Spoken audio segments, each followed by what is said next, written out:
Hi friends, അപ്പോൾ എല്ലാവർക്കും 3 countries എന്ന യൂട്യൂബ് ചാനലിലേക്ക് സ്വാഗതം. നമ്മൾ ഇന്ന് ഉണ്ടാക്കാൻ പോണത് തെക്കൻ സ്റ്റൈല്, തിരുവനന്തപുരം സ്റ്റൈലില് പുളിയിഞ്ചി. നമുക്ക് നോക്കാം എങ്ങനെ ഉണ്ടാക്കാന്ന്. ബാ. അപ്പോൾ പുളിയിഞ്ചിക്ക് വേണ്ട സാധനങ്ങളാണ് ഇതൊക്കെ. ഇത്ര സാധനങ്ങളാണ് നമുക്ക് പുളിയിഞ്ചിക്ക് വേണ്ടത്. പുളി, ഇഞ്ചി, കറിവേപ്പില, 2 പച്ചമുളക്, 1 കഷ്ണം ആണി, ശർക്കര, അതുപോലെ ചുമന്ന മുളക്. അടുത്തതായിട്ട് നമുക്ക് ഇഞ്ചിയുടെ തൊലി കളഞ്ഞെടുക്കാം. ഞാൻ പിശാക്കത്തി കൊണ്ടാണ് ചെയ്യുന്നത്. നിങ്ങൾക്ക് വേണമെങ്കിൽ ആ പീലർ വെച്ചിട്ടും ചെയ്യാം. പക്ഷേ പീലർ ആകുമ്പോൾ ഇച്ചിരി കട്ടിക്ക് പോകും. ഇഞ്ചി തൊലിയുടെ കൂടെ തന്നെ കുറച്ച് ഇഞ്ചിയും കൂടെ പോകും. അതുകൊണ്ടാണ് ഞാൻ പിശാക്കത്തി ഉപയോഗിക്കുന്നത്.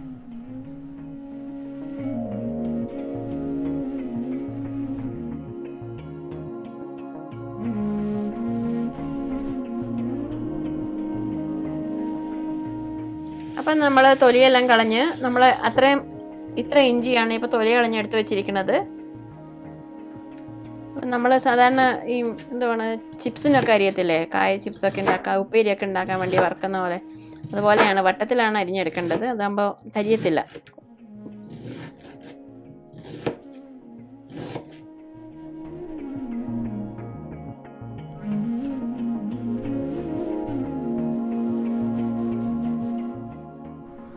അപ്പോൾ പാൻ ഒന്ന് ചൂടാകാൻ വയ്ക്കുക.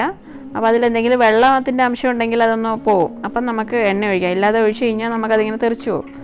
അതുകൊണ്ട് പാൻ ഒന്ന് നന്നായി ചൂടായ ശേഷം വെളിച്ചെണ്ണ ഒഴിക്കാം.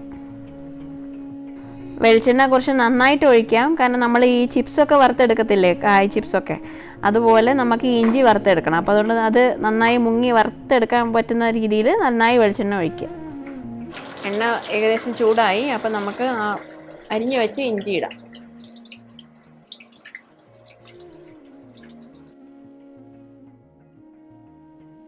ഇനി ആ ഇഞ്ചി അടിയിൽ പിടിക്കാതിരിക്കാൻ വേണ്ടിയിട്ട് നന്നായി ഒന്ന് ഇളക്കുക.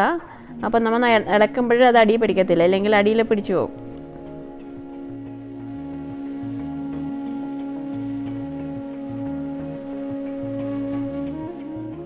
ഇനി നമുക്ക് കുറച്ച് ഉപ്പിട്ട് കൊടുക്കാം. അതാകുമ്പോൾ ആ ഇഞ്ചിയുടെ വെള്ളം ഒന്ന് വലിയുകയും ചെയ്യും, പിന്നെ അത് പെട്ടെന്നൊന്ന് ഫ്രൈ ആയി കിട്ടുകയും ചെയ്യും.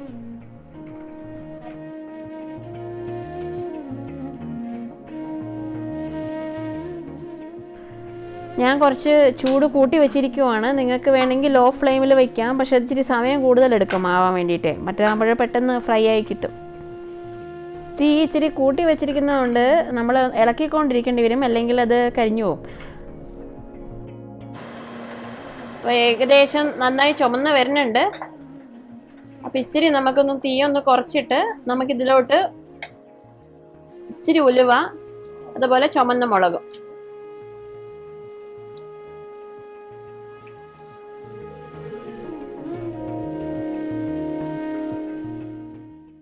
കറിവേപ്പില ഇച്ചിരി,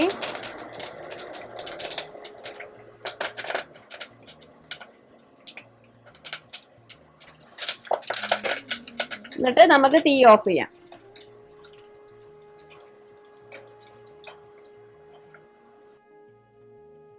ഇപ്പം നന്നായി ചുമന്നിട്ടുണ്ട്.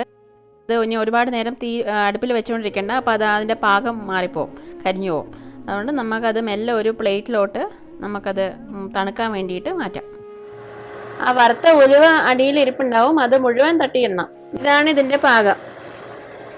നമ്മൾ എടുത്തപ്പോൾ ഒരുപാട് ഇഞ്ചി ഉണ്ടായിരുന്നു, പക്ഷെ വറുത്ത് കഴിയുമ്പോഴേ ഇത്രയേ ഉണ്ടാവുള്ളൂ. അതുകൊണ്ടാണ് നമ്മൾ ഒരുപാട് ഇഞ്ചി എടുക്കണം എന്ന് പറയുന്നത്. നന്നായി തണുത്ത ശേഷം നമുക്കിതൊന്ന് അരച്ചെടുക്കാം. അപ്പം നമുക്ക് ഈ ഇഞ്ചി ഒന്ന് അരച്ചെടുക്കാം.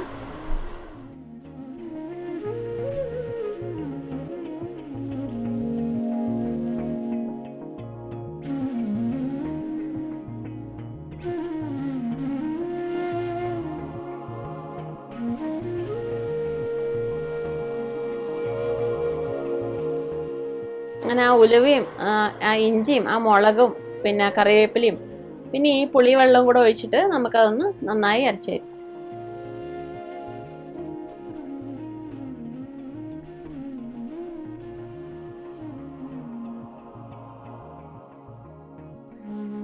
അപ്പോൾ ഇത് നന്നായി അരച്ചെടുക്കണം. നല്ലൊരു ഫൈൻ പേസ്റ്റ് രൂപത്തിൽ അരച്ചെടുക്കണം.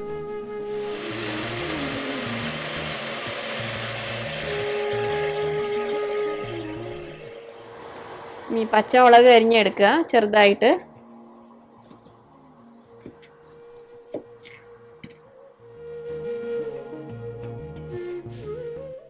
ആ എണ്ണയിലോട്ട് തന്നെ ആ പച്ചമുളക് അരിഞ്ഞിടുക.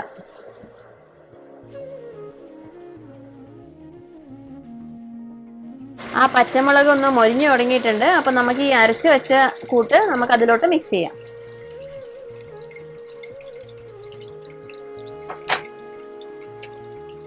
തീ ഒന്ന് ഇച്ചിരി കുറയ്ക്കാം. എന്നിട്ട് നമുക്ക് ഈ അരച്ച് വെച്ച കൂട്ട് അതിലോട്ടൊന്ന് മിക്സ് ചെയ്യാം.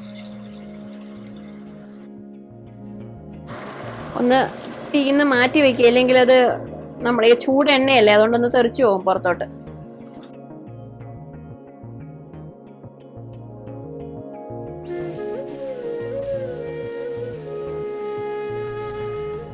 ഇച്ചിരി വെള്ളമൊക്കെ മിക്സിയിൽ ഒഴിച്ചിട്ട് അതൊന്ന് മിക്സ് ചെയ്തെടുക്കാം. എന്നിട്ട് ഇതൊന്ന് അടുപ്പിലോട്ട് വയ്ക്കാം ലോ ഫ്ലെയിമിൽ.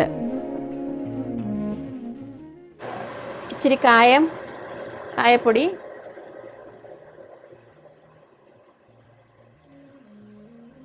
ശകലം സാമ്പാർ പൊടി ഓപ്ഷനിലാണ്, നിങ്ങൾക്ക് ഇഷ്ടമുണ്ടെങ്കിൽ ഇടാം. ഒരു ടേസ്റ്റിന് വേണ്ടിയിട്ട് നമ്മൾ ഇടുന്നതാണ്.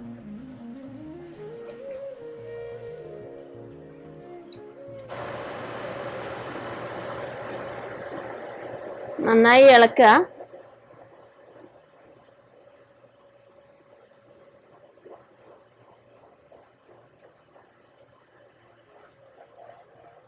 ഒന്ന് നന്നായി ഇളക്കിയിട്ട് ഒന്ന് അടച്ചു വെക്കുക.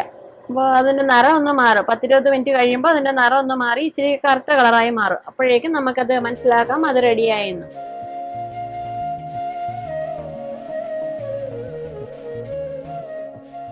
ഇതാണ് ഇതിൻ്റെ പാകം. നമ്മുടെ പുളി എന്ന് പറഞ്ഞു കഴിഞ്ഞാൽ ചുമന്ന പുളിയാണ്, പിന്നെ ചുമന്ന മുളക് ഇട്ട്, അതുകൊണ്ടാണ് ഈ കളർ. അതല്ലാണ്ട് കറുത്ത പുളിയാണെന്നുണ്ടെങ്കിൽ ഇച്ചിരി കറുപ്പ് കളർ കൂടി കാണിക്കും. ഇനി നമുക്ക് അപ്പോഴ് സിമ്മറിലാക്കിയിട്ട് അടച്ചു വയ്ക്കാം.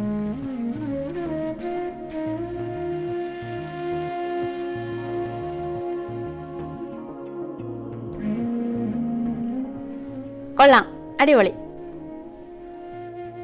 ഇത് തെക്കൻ കേരളത്തിൽ, അതായത് തിരുവനന്തപുരം സൈഡിലൊക്കെ സദ്യക്കൊക്കെ വിളമ്പുന്ന പുളിയിഞ്ചിയാണ്. അതേ സ്റ്റൈലാണ് ഞാൻ ഉണ്ടാക്കിയിരിക്കുന്നത്.